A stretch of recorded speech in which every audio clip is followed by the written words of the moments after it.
একটি খবর ঢাকা কেন্দ্র থেকে রিলে করে শোনানো হলো। বাংলাদেশ বেতার সিলেট। এখন প্রচারিত হচ্ছে স্থানীয় খবর। আসসালামু আলাইকুম। বাংলাদেশ বেতার সিলেট সংবাদ পড়ছি ফারহিন জাহান্নুবা। সারা দেশের মতো সিলেটেও আজ পালিত হচ্ছে বিশ্ব ধরিত্রী দিবস। পৃথিবীর প্রতি আমাদের দায়বদ্ধতা ও মমত্ববোধকে স্মরণ করিয়ে দেওয়ার জন্য দিনটি গুরুত্বপূর্ণ। এবছর ধরিত্রী দিবসের প্রতিপাদ্য আমাদের শক্তি আমাদের পৃথিবী। এই দিবসের প্রাক্কালে জীবাশ্ম জ্বালানির উপর নির্ভরশীলতা হ্রাস ও নবায়নযোগ্য শক্তির প্রসারে প্রয়োজনীয়তার উপর আলোকপাত করা হয়। পরিবেশ ও প্রকৃতি রক্ষার মাধ্যমে ধরিত্রীকে টিকিয়ে রাখাই দিবসটির একমাত্র লক্ষ্য। প্রযুক্তিকে কাজে লাগিয়ে টেকসই এবং সবুজ বিশ্ব গড়ে তোলার লক্ষ্যে প্রতি বছর দিবসটি পালন করা হয়ে থাকে। পরিবেশ সম্পর্কে জনগণের সচেতনতা বৃদ্ধির জন্য প্রতি বছর 22শে এপ্রিল বিশ্বের 193টি দেশে দিবসটি পালিত হয়ে আসছে। পৃথিবীকে নিরাপদ ও বসবাসযোগ্য রাখতে জলবায়ু সংকট এবং পরিবেশ দূষণ রোধে তাৎক্ষণিক পদক্ষেপের প্রয়োজনীয়তার দিকে দৃষ্টি আকর্ষণ করতে সারা বিশ্বের পরিবেশ সচেতন মানুষ বিভিন্ন কার্যক্রমে অংশগ্রহণ করে। দিবসটি উপলক্ষে নানা কর্মসূচি পালন করা হচ্ছে। কর্মসূচির মধ্যে রয়েছে র্যালি, সচেতনতামূলক প্রচারণা ও আলোচনা সভা। অনাকাঙ্ক্ষিত গর্ভধারণ রোধ করে সুখী পরিবার গড়তে পরিবার পরিকল্পনা পদ্ধতি গ্রহণ করে শীর্ষক সেমিনার অনুষ্ঠিত হয়েছে গতকাল মৌলভীবাজারে। জেলা পরিবার পরিকল্পনা কার্যালয়ে অনুষ্ঠিত সেমিনারে প্রধান অতিথি ছিলেন জেলা সিভিল সার্জন মামুনুর রহমান।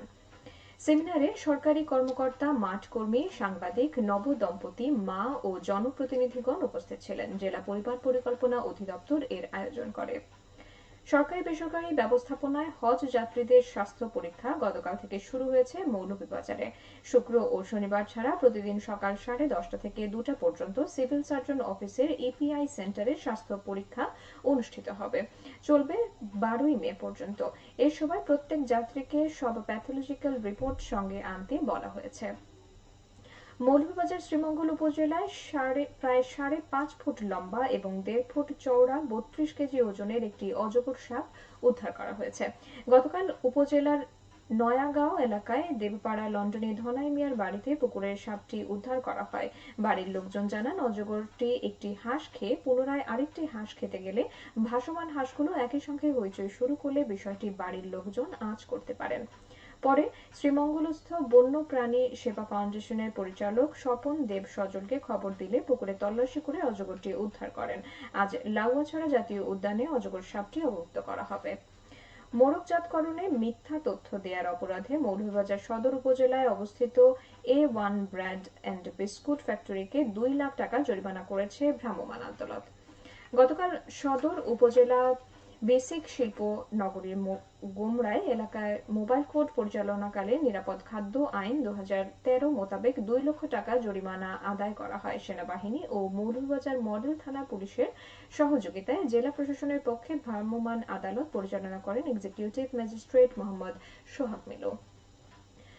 মাদকদ্রব্য সহ একজনকে আটক করা হয়েছে গতকাল সিলেটের গোয়াইনঘাট উপজেলায়। Rapid action battalion Sylhet Tamabil মহাসড়কে বাঘের সড়ক এলাকায় অভিযান চালিয়ে 282 বোতল বিদেশি মাদক সহ আটক করে তাকে।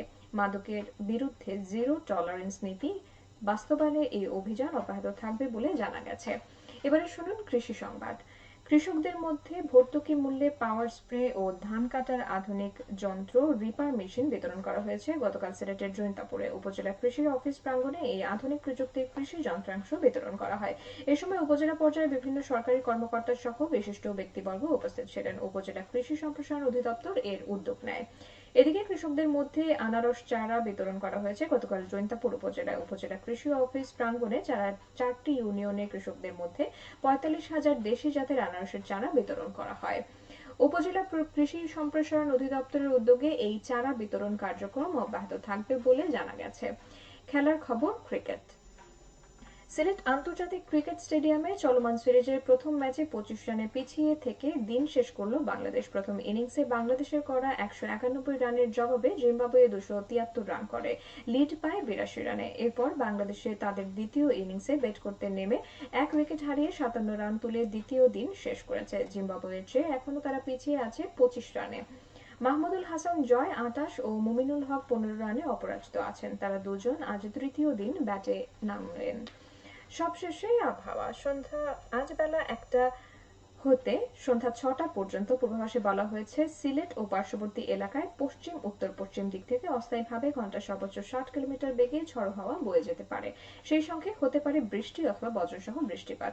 এসব এলাকায় নদীবন্দর সমূহকে 1 নম্বর সতর্কতা সংকেত দেখিয়ে যেতে বলা হয়েছে। আজ সিলেটে সূর্যোদয় হয়েছে 5টা 25 এবং সূর্য অস্ত যাবে সন্ধ্যা 6টা 17। সংবাদ শেষ হলো। আমাদের পরবর্তী স্থানীয় সংবাদ প্রচারিত হবে বিকেল 4টা 30। তোমরা